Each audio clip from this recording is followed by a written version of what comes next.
আজকে বলছি বৃহস্পতি জন্মছকে খারাপ থাকলে কি কি সমস্যা হতে পারে। সর্বপ্রথম বলি, ছেলেদের ছকে যদি বৃহস্পতি খারাপ থাকে অর্থনৈতিক হানি হয়, বড়সড় অর্থনৈতিক হানি হয়। বেশি টাকা জমিয়ে রাখতে পারে না, যখনই জমানো টাকার অঙ্কটা একটু বেড়ে যাবে কিছু না কিছু বাজে জায়গায় বেশ একটা লামসাম অ্যামাউন্ট খরচ হয়ে যায় অযথা। আইনি ঝঞ্ঝা ঝামেলায় যদি জড়িয়ে পড়ে সেখান থেকে চট করে বেরোতে পারবে না। লাইফে কোনো ডিসিপ্লিন থাকে না, যখন খুশি ওঠা, যখন খুশি ঘুমানো, খাওয়া দাওয়া, শোয়া, কখনোরই কোনোটার সময় ঠিক নেই। এই বিষয়টা কিন্তু বৃহস্পতি খারাপ থাকলে হয়।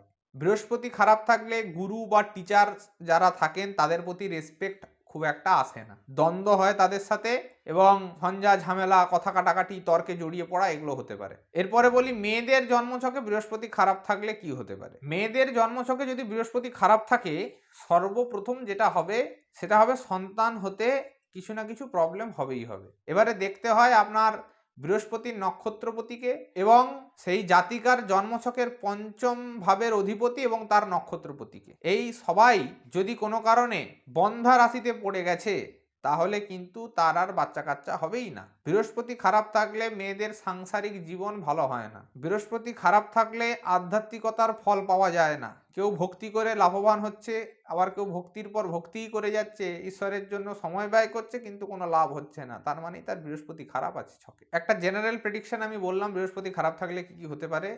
এরকম যদি কিছু প্রবলেম আপনার জীবনে হচ্ছে তাহলে একবার ভালো করে জন্মছকটা দেখুন, বৃহস্পতি কোথাও না কোথাও ঠিক পীড়িত বা দুর্বল অবস্থায় রয়েছে, তার প্রতিকার অবশ্যই আবশ্যক। তবে যদি রত্ন ধারণ করতে হয় তাহলে অবশ্যই কোনো বিজ্ঞ জ্যোতিষীর কাছ থেকে পরামর্শ নিয়ে তারপরেই ধারণ করবেন। সবাই ভালো থাকবেন, ধন্যবাদ।